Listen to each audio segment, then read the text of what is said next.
Bonjour, ravi de vous retrouver pour ce numéro 87 de votre TV Mag. À la une cette semaine, le French Connect qui vient se dérouler à Bordeaux et à l'occasion duquel nous avons eu le plaisir de rencontrer différents décideurs du secteur de l'aérien et du tourisme, notamment Philippe Starck, un designer qui voyage énormément, mais également le président d'Air Arabia, le directeur commercial de Vueling, Pascal de Izaguirre qui était là pour Corsair.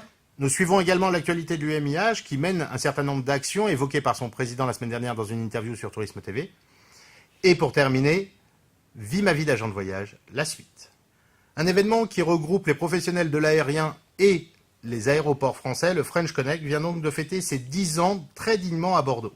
Une édition marquée par la qualité des échanges et des intervenants qui permet de faire le point sur l'actualité du business, des compagnies aériennes et des aéroports français. Nous avons eu le plaisir à cette occasion de rencontrer Philippe Starck, le célèbre designer français qui voyage énormément tout autour de la planète et qui a une analyse toujours intéressante à suivre. Philippe Starck, bonjour, ravi de vous accueillir sur Tourisme TV.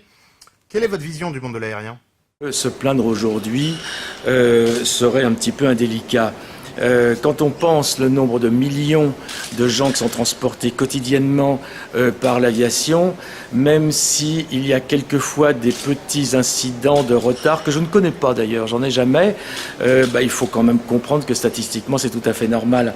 C'est quelque chose qui est extrêmement bien fait par des gens intelligents. Nous proposons maintenant de faire le point sur l'une des compagnies aériennes low cost présentes en France, mais peut-être moins connues que ses consoeurs.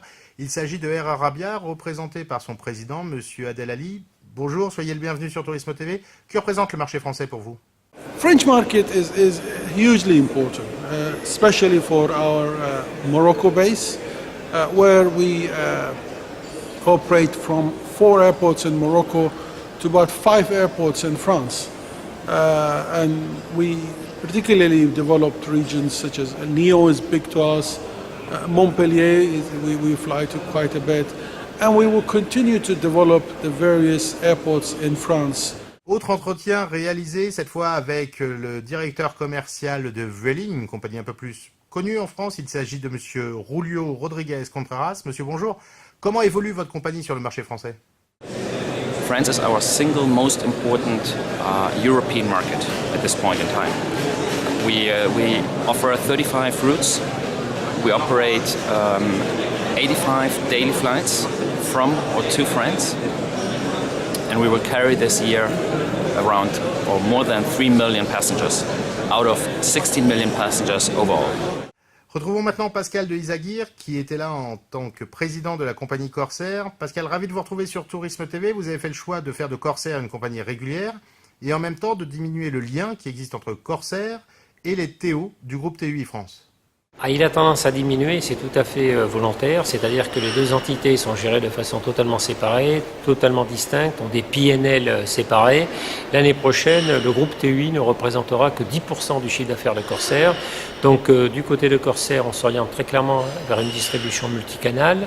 On développe le site web, on a le call center et les agences, on développe toutes nos relations et nos accords avec la grande distribution et on travaille avec tous les tours opérateurs, y compris ceux qui sont concurrents du groupe TUI.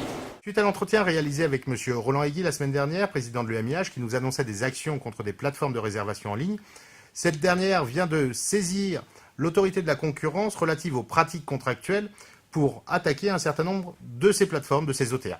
L'UMIH et la CPIH ont saisi l'autorité de la concurrence contre Expedia, Booking.com et HRS le 2 juillet dernier, afin de constater que ces entreprises, ces OTA, avaient enfreint un certain nombre de lois européennes.